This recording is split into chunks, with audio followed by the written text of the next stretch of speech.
नमस्कार।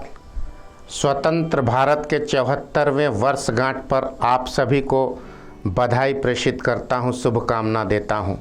स्वतंत्र भारत, स्वावलंबी भारत की परिकल्पना आज हम सबको करनी पड़ेगी। देश में 300 वर्षों तक अंग्रेजी हुकूमत से मुक्ति दिलाने के लिए जिन लोगों ने देश के लिए कुर्बानी दी, क्रांति किया और देश को आज़ादी दिलाने में सक्रिय भूमिका अदा की, उनके प्रति श्रद्धा सुमन श्रद्धांजलि अर्पित करते हुए कुछ बात आपके सामने रखना आवश्यक है। देश आज़ाद हुआ मानसिक तौर पर, हम किसी के गुलाम नहीं हैं। हमारी खुद की हुकूमत है, खुद का शासन और प्रशासन है।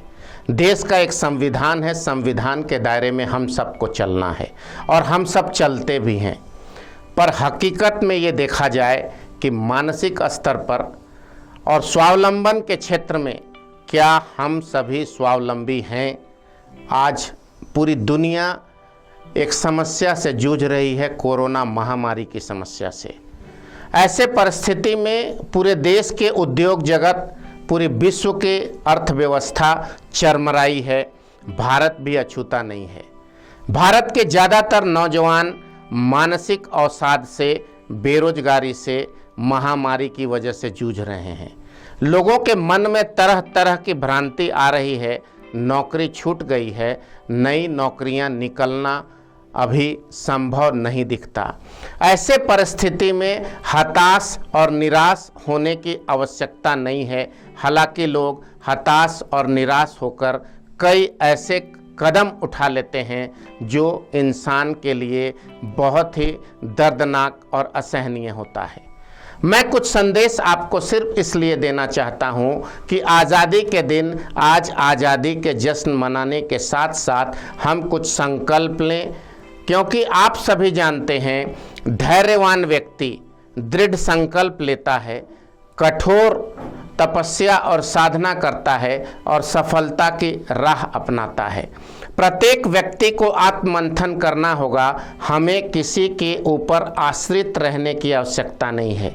क्या हम खुद रोजगार पैदा कर सकते हैं?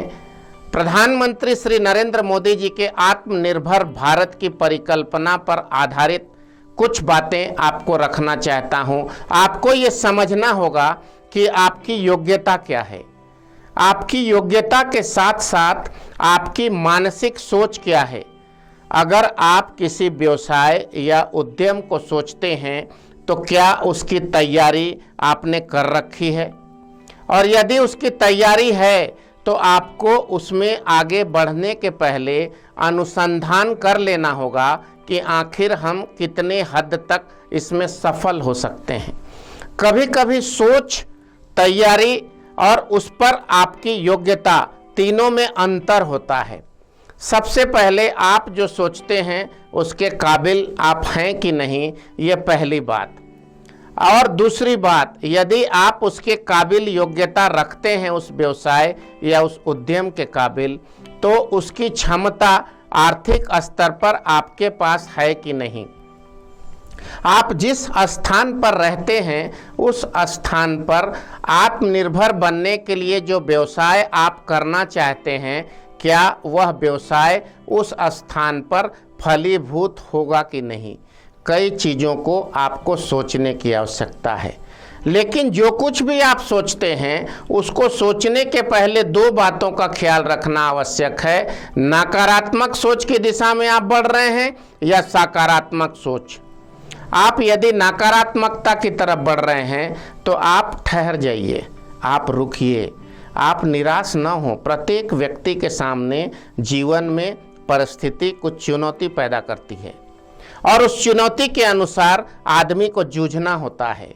अगर आप किसी व्यवसाय को लेकर के असफल हुए हैं तो इसका मतलब ये नहीं है, किसी प्रतियोगिता की परीक्षा में आप फेल हुए हैं तो इसका मतलब ये नहीं है कि भगवान आपके सारे रास्तों को बंद कर चुका है और आप निराशा का दामन थाम कर डिप्रेशन में चले जाएं। बिल्कुल गलत है। आप ये याद रखिएगा कि यदि आप असफल हुए हैं तो इसका मतलब नहीं है कि पूरी दुनिया से आप हार गए हैं।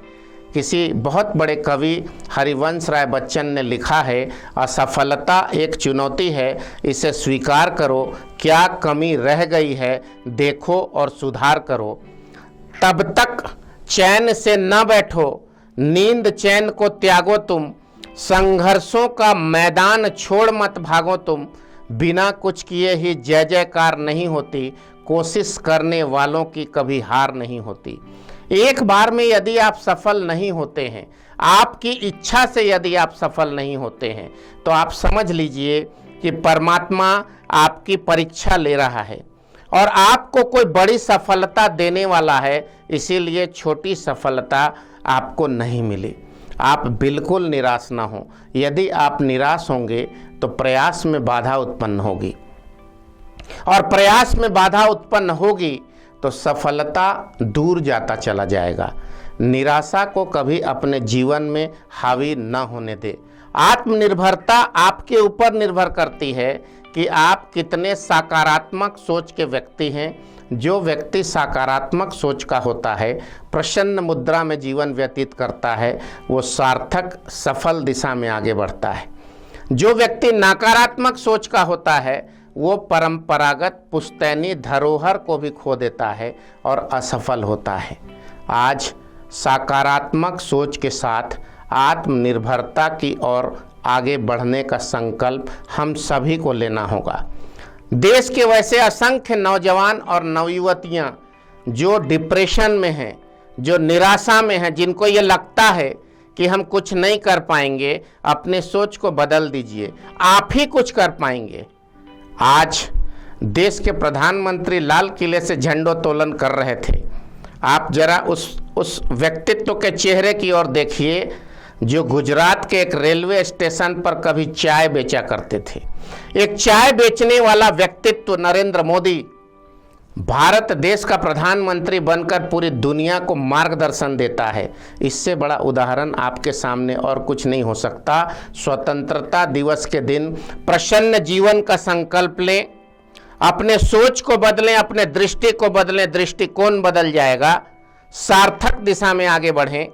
इन्हीं शुभकामनाओं के साथ सृष्टि रक्षा चैनल की ओर से बिंदु भूषण दुबे आपसे इजाज़त लेता है। एक नई विषय के साथ आपके सामने उपस्थित होऊंगा। नमस्कार, वंदे मातरम।